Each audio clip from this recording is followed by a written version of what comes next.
My name is Chad Rivas, and I'll be introducing the reason why we are giving this report today.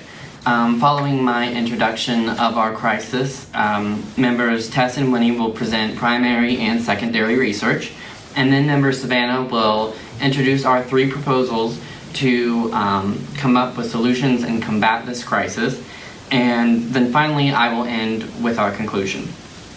So since the beginning of oil, BP, British Petroleum, has been there. While we led the industry through World War II and turbulent times in the Middle East, in April of 2010, we were forced to deal with another crisis. In response to the crisis, the Deepwater Horizon oil spill, we sent out 48,000 people, approximately 6,500 vessels, 2,500 miles of boom to combat the spill, and spent roughly $14 billion. In the long term, we dedicated $500 million to combat the spill and the environmental impact, but along the way we had multiple shortcomings. These shortcomings included our, at the time, CEO, Tony Hayward, making public statements such as, "The Gulf of Mexico is a very big ocean. The amount of volume of oil and dispersant we are putting into it is tiny in relation to the total water volume. What the hell did we do to deserve this? And I would like my life back." Immediately, we recognized the need to repair the damaged relations, not only with our stockholders and personnel within the company, but all of our stakeholders within the Gulf of Mexico region and the United States and abroad. So, to combat this communications error and failure, we came up with 3 solutions, economic, environmental, going forward, to repair our damaged relationships. Hi, I'm Winnie and I'll be reporting the primary sources of what actually happened with BP's explosion. The Internal Investigation Team released a report analyzing the events of the petroleum leaking into the Gulf. The events state that the fire was caused by a release of the hydrocarbons from the well and then onto the oil rig. When the rig began sinking, it caused 3 breaks in the pipes. Deepwater Horizon was equipped with fail-safe mechanisms. However, in this case, we all know that it failed. The most unsettling aspect of the oil spill is that it could have been avoided entirely. But BP, however, would have fixed multiple alarming amounts of misconduct that was occurring inside this corporation. Workers report that BP is the worst in the oil industry in terms of spills and even safety violations. In 2005, an explosion went off in Texas City, Texas. At one of BP's refineries, 15 people died, while 170 were left injured. This event happened, and then again this event in April 10th. Even after this incident, the government continued to support BP. The incident of April 28, 2010 is referred to as the largest oil spill in the U.S. history. It was even bigger than previously thought. In addition, BP states that the safety of the workers are their biggest priority. However, when workers appeared at the cleanup site after the incident, they were not given respirators and were not allowed to fully wear their biohazard suits. Kelly Fellows, a worker for BP who was in the cleanup crew, spoke out about the conditions that the workers had to endure. While in the job, BP was not correctly equipping their employees and put them in conditions affecting their health. Like Chad said, I'm Tess. I'm going to be presenting some of the secondary research that we found that included more details of the aftermath of this spill. There was over 25 national wildlife refuges in the spill's path that was damaged. This caused the death of many birds, fish, reptiles, and other species that live in those areas. Losses were not only occurring with the death of these animals, but it impacted the lives of thousands of people. People who lived near the coast and on the coast, especially people in tourism areas and fishing industries, were significantly impacted by this spill. Oil was found on all 5 of the Gulf states, including Texas, Louisiana, Mississippi, Alabama, and Florida. Because this being such a large spill impacted our environment and our ecosystem. The spill estimated 250,000 job losses throughout the Gulf areas, and these people and places were impacted, and they will be suffering the consequences of the spill for years to come. According to the U.S. Environmental Protection Agency, BP Exploration and Production enforced a record settlement of $5.5 billion of a Clean Water Act penalty and up to $8.8 billion in natural resource damages after this spill. BP will have to pay trustees up to the $8.8 million for restoration due to addressing all the natural resources injuries and the loss of recreational uses.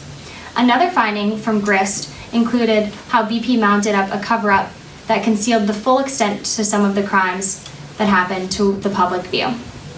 This cover-up prevented the media and the public from knowing and seeing how much oil was actually gushing all over the Gulf Shore. This disaster appeared much less extensive and destructive than it actually was. According to the article, the financial implications are enormous. The trial now underway in New Orleans is wrestling whether BP was guilty of negligence or gross negligence for the Deepwater Horizon disaster.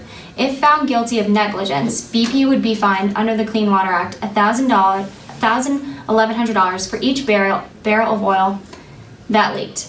But if found guilty of gross negligence, cover-up would seem to be implied, BP would only be fined $4,300 per barrel, almost 4 times as much, for a total of $17.5 billion. BP lied about the amount of oil it discharged into the Gulf since this had already happened. Lying to Congress was one of the 14 felonies to which BP pleaded guilty in a 2012 legal settlement with the Justice Department that included a $4.5 billion fine, the largest fine ever levied against a U.S. corporation. Hi all, my name is Savannah Carter, and like Chad said, I'm going to be explaining the 3 proposals that our board came up with. These recommendations can be split up into 3 categories: economic, environmental, and safety related. The purpose of these recommendations are to foster more positive relationships with our stakeholders, customers, and government agencies, and to improve BP's image in the media. First, let's discuss on how BP can improve both national and local economies in the long term. Specifically, our goals are continue to consistently pay settlements on time, promote local businesses through our Instagram account, and create more jobs within our company. According to Dustin Craner's article in Oceana, the impact of the oil spill on fisheries could total $8.7 billion by 2020, including the loss of 22,000 jobs. Thus, we would like to provide more jobs, and we would like to persuade management to create more jobs as a result of our irresponsibility in losing so many jobs. In addition, we would like to promote our Instagram account by promoting local businesses because they have lost so much customers due to being closed down for a while. We want to get them out on our Instagram so they get more customers and more sales. And lastly, we want to consistently pay settlements on time so that our people know that we truly care about them and are genuinely concerned about the effects of our oil spill. Second, the board would like to focus on how to continue to improve the environment.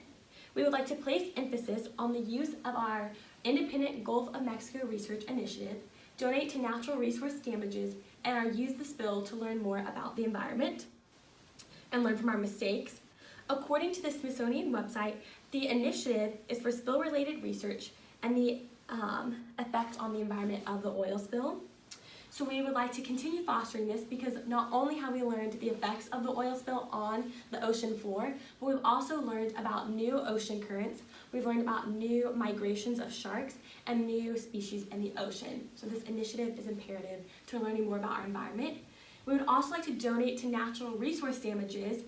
Because there have been so many damages in many of the states, we want to continue to deliver on our commitment to help restore the Gulf's environment and to minimize the effects of the spill. And we would like to learn more about the environment through all of our research so we are better prepared for a potential spill. Lastly, we would like to focus on how to improve the safety standards at BP to better prepare for a potential oil spill. We would like to use the spill to learn from our mistakes, to improve our technology, and to be more proactive. People through the spill passed away, about 11, and we've also been known as having a lot of safety violations. So because of this, we decided to completely revamp our safety standards and our procedures and protocols. So I'm going to show a commercial about our safety. Safety isn't a list of boxes to check. It's taking the best technologies out there and adapting them to work for you. The ultrasound that can see inside patients can also detect early signs of corrosion at our refineries.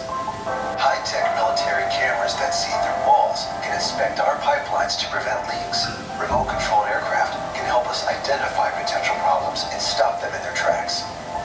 At BP, safety is never being satisfied and always working to be better. Safety.